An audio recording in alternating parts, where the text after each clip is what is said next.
Now it's 1993, and Sega has an add-on to the Sega Genesis called the Sega CD. This has exclusive games for it, and what better to make it sell than a new Sonic game? Now the plan didn't work in terms of sales, but Sonic CD was the best-selling Sega CD game. So once again, let's go ahead and check out our manual before jumping in, starting with the Japanese version. So above Mobius for 1 month every year, a little planet called Little Planet can be seen. This planet has time stones that can apparently control time. And Eggman has chained this planet down to Mobius to keep it from moving, and is after the time stones for evil purposes. So Sonic, who just arrived for sightseeing, sees this and immediately goes to stop Robotnik. Other characters include Amy Rose, who is also called Rosie the Rascal here, and is apparently 8 years old. This is one of those reasons I talked about where you just try to ignore Sonic ages, because there are constantly things that don't make sense or are kind of gross if you do pay attention to these ages. Like Sonic would be 16 here and Amy is 8. But later, not in this game, they become love interests, so I don't really like this age difference. My personal headcanon is that everyone is a young adult except for Tails, or at the very least, everyone is close in age except for Tails. Another thing is Amy is into tarot cards, and I got no problem with this. It adds to her character, and the Origins opening even references it. It, however, almost is never brought up in other games. And the last character we got is Metal Sonic. This is an evil robot created by Eggman who, according to the manual, not only has all of Sonic's moves and powers, but also can move faster than Sonic. Also, the Japanese one says, "Ask not what others can do for you, but what you can do for others." And it states this as a quote from Sonic, which is absolutely hilarious to me. Alright, so now let's jump into the American version. Now, the American manual calls Amy Rose Princess Sally, and this is flat out incorrect. It's wrong, it's stupid. It's not true. Now, Princess Sally is a Sonic character who came out this year, so we do see her, and perhaps they chose that either because they messed up or for marketing reasons. Regardless, it is wrong. Princess Sally is a squirrel, and Amy Rose is a pink hedgehog, and they are vastly different in personality and background. The only commonalities they got is that they are both girls and both Sonic love interests. Even in the European and worldwide versions of the manual, they have it correctly as Amy Rose. Now, while most of the rest is the same, another change is that Amy is captured in the manual by Metal Sonic. And I also don't like this because you see her get captured in the game, so if I'm to believe the English version, she gets captured twice? Sure, fine, whatever, I guess. Anyway, once again, I will be ignoring most of the American continuity and using the Japanese one. If you've got a Genesis, or a Game Gear, or a Sega CD, there are new Sonic games coming. As you'll see on Sonic Mania Day, they're really fast. Now let's hop into the game. Where Sonic CD takes place in the timeline is debated. Some say it takes place after Sonic 1 and before Sonic 2. In my head, this is where it takes place, because Sonic 2 ends with Super Sonic coming down with all the emeralds, and Sonic 3 begins with Super Sonic coming down, having had all the emeralds. So, on the flip side, Sonic CD has Metal Sonic, and Sonic 2 has Mecha Sonic, and Mecha Sonic would be a huge downgrade of Metal. So CD has to come after, and I see what they're saying there. My headcanon is either this was meant to be a different kind of robot, or it is a wildly unfinished build of a Metal Sonic, and it just takes a lot of time for Eggman to build something as sophisticated as Metal Sonic. Now, the game opens to the fucking greatest opening ever with amazing music and visuals.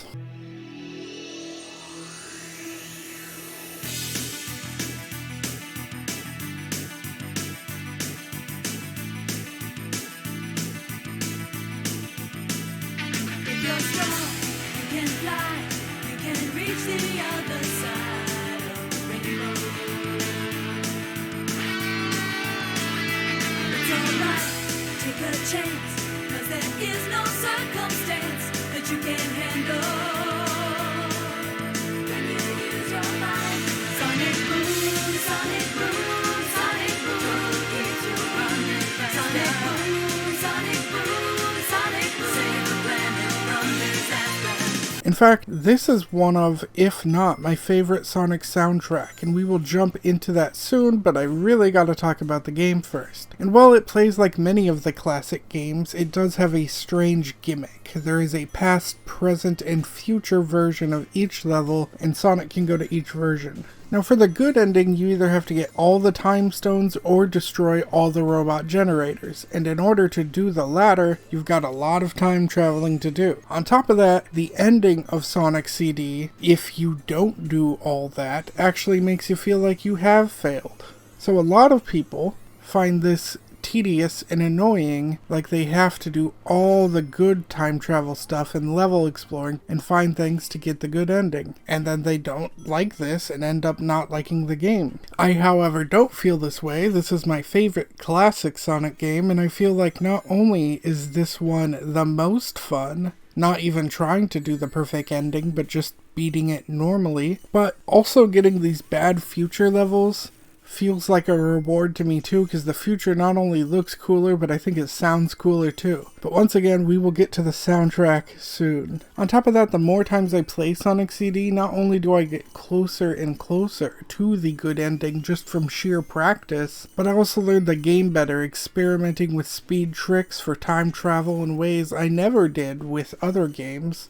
Sonic CD is a blast. And I'm not going to go stage by stage like I did with the others and give my thoughts, because I'm already going to be going longer than I meant to be going here. But also because I happen to like all the levels except like the last ones, and I like the color design. I like almost everything about it. I will say it does have the weakest boss fights of the series though, but I love the trippy colors. I love the past being more nature and the bad future being more machine and pollution. We see Amy get taken away by Metal Sonic on the second level, and now we need to save her. Now special stages also look trippy as balls, some more than others, but it gives you this 2.5D stage to run around in, and is the closest to 3D Sonic that we had at the time. And these are my favorite Sonic special stage, though I do admit it can be slippery and hard as hell to judge the distance of your target. Now we can talk about the soundtrack. The Japanese one is a lot more upbeat and fun, and I really fucking love it. It's honestly a blast to listen to and play with, and here are some examples.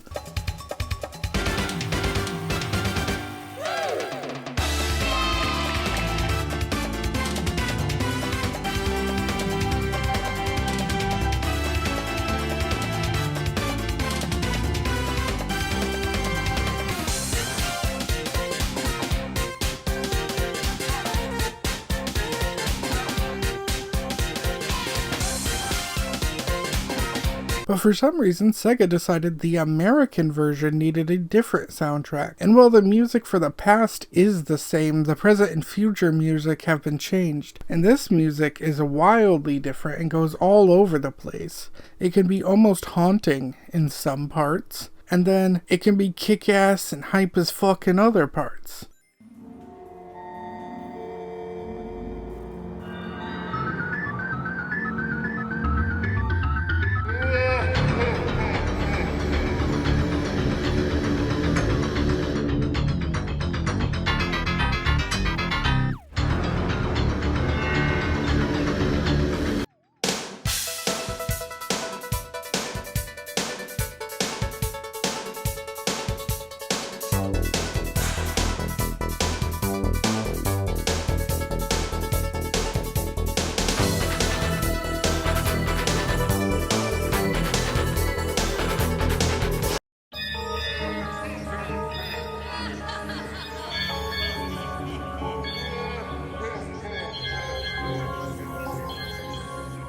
Both soundtracks are super fucking good, so what you prefer is up to you. I personally like how intimidating the US version is and makes Eggman feel. Also, throughout the game you can see projections of Metal Sonic stomping on animals to get you pumped to fight this motherfucker.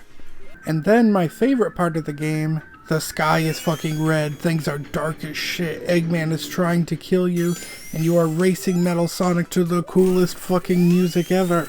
Unfortunately, Metal Sonic died here in a very anticlimactic way, but whatever, racing him as a boss was super cool.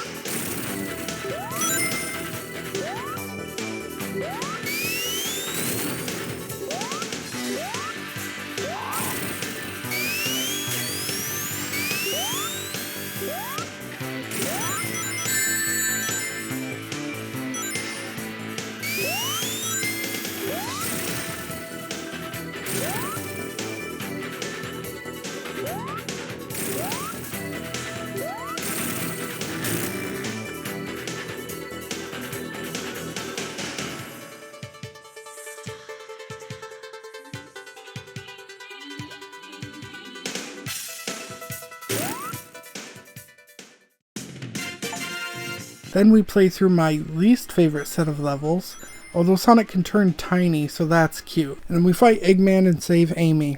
And that's Sonic CD. The presentation and speed is so hype for me, it blows the other games away, but again, I can see why lots of people don't like it. Sonic didn't stop here though. This is a big year for Sonic. Sonic had another game on the Game Gear called Sonic Chaos that even has Tails in it. Then he had Sonic Spinball show up for multiple consoles, which is basically just a pinball game with Sonic, which those two have gone hand in hand for so long, so why not?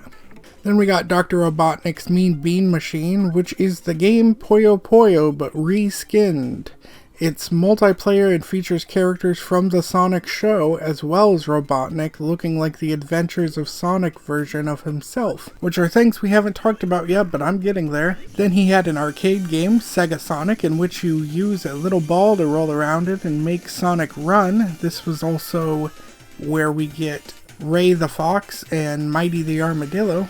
And Sonic Cosmo Fighter, which is a little kid's Japanese arcade game where you sit in a tiny spaceship and control Sonic in the spaceship. And Sega Sonic Popcorn Shop, where you could buy popcorn from the machine and play very simple, easy minigames on it while your popcorn was made, and that's cool as hell. He was even appearing in games that weren't like this, like this Shining Force 2 map, built like Sonic the Hedgehog. This was also the year Christine Chandler won the Sonic competition and got a bunch of Sega stuff, which means nothing right now, but years down the road, this will sadly be a horrifying story. And speaking of horrifying, a giant Sonic balloon at the Macy's Day Parade popped and ended up hurting people. Just before 10:30, a first-time balloon, the 64-foot-tall Sonic the Hedgehog, was swept into a street lamp at 58th and Broadway and punctured.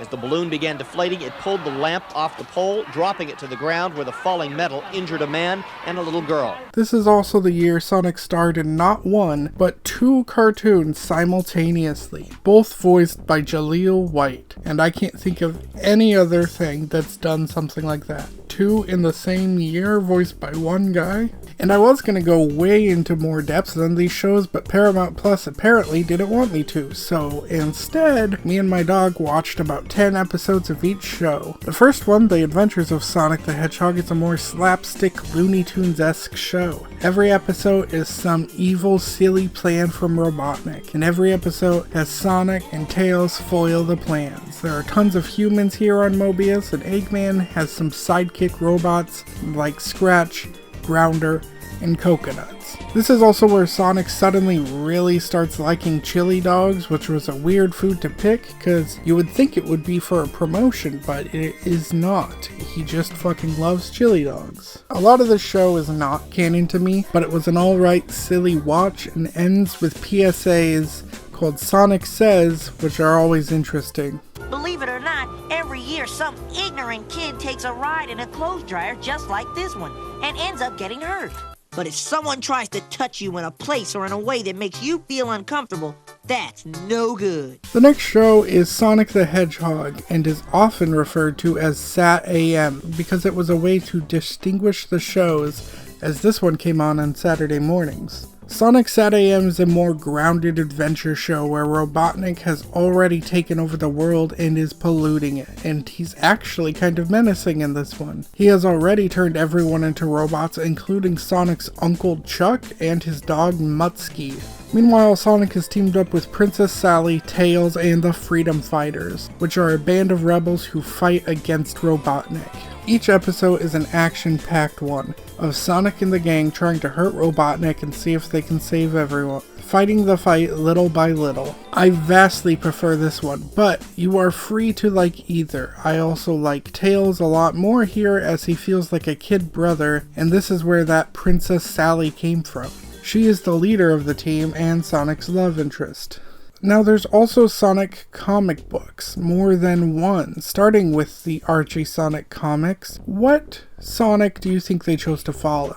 The Adventure Sonic? Sonic SatAM? The Sonic games? They apparently decided a mix of all of them, starting with the Archie mini-series, which is only 4 issues. This is more of a silly slapstick type comic, but with the Freedom Fighters from the more serious show, including having rings be these powerful MacGuffins just like in the show, and having Uncle Chuck and Mutsky here. But what are they doing? Selling chili dogs, of course, so yeah, it's a blend of the shows. Sally also changes her hair color in the comic from blonde to brunette, and Sonic will bring that up multiple times about how much he likes brunettes. The mini-issue involves the Freedom Emeralds instead of the Chaos Emeralds and has Sonic and gang go get them. Also, there's this really dumb issue where Sonic and Eggman apparently knew each other as little kids and hated each other too. Then the actual Archie Sonic comic starts, and it's basically the exact same kind of writing and style as the mini-issue. It's goofy as shit, like Robotnik hating plants and loving pollution, but more serious stuff, like Robotnik killing his bots. And yes, while Robotnik is styled like SatAM Robotnik, Scratch and Groundy are here too from Adventures Sonic. Also, Sonic gives a chili dog recipe here, and there's an issue where he's forced into a pinball machine, and there's this weird pinup thing. Now again, while Sonic is silly, it has some crazy unsilly moments that still feel silly because of the material.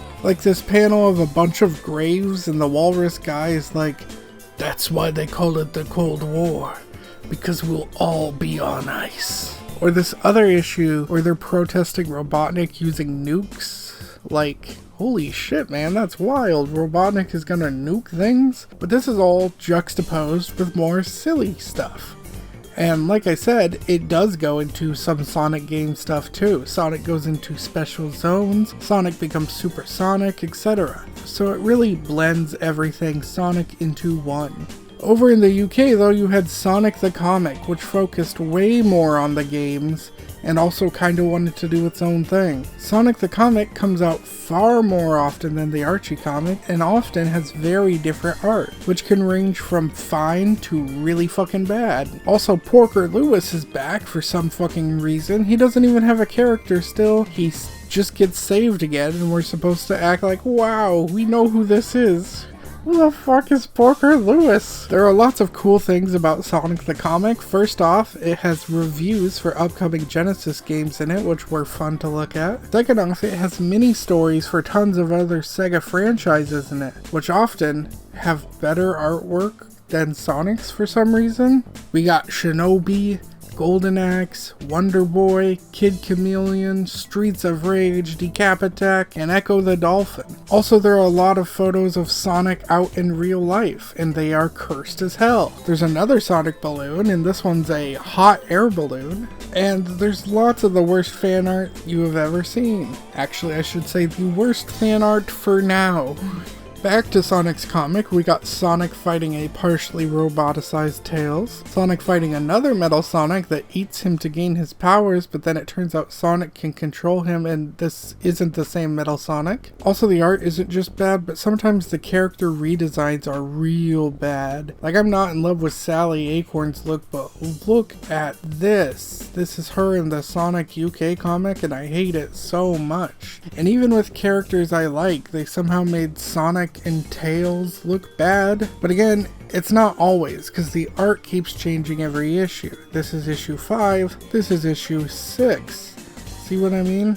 And here's something they added that I like. When Sonic goes supersonic, he is just a wrecking machine no matter what's in his way. He even attempts to kill a bunny after saving him, and I really like this because it would help explain why Sonic isn't always going supersonic, because if the power could have a negative consequence, then he would have to use it sparingly, and that's a cool idea. We also get a shortened retelling of the same stupid origin. We eventually go to a Robotnik-ruled timeline, where you got fucking robo dudes whipping squirrel slaves and a Sonic fighting a living chemical monster named Mega Mac. Anyway, I'm kind of exhausted. Let's move on to Sonic in the year I was born, 1994.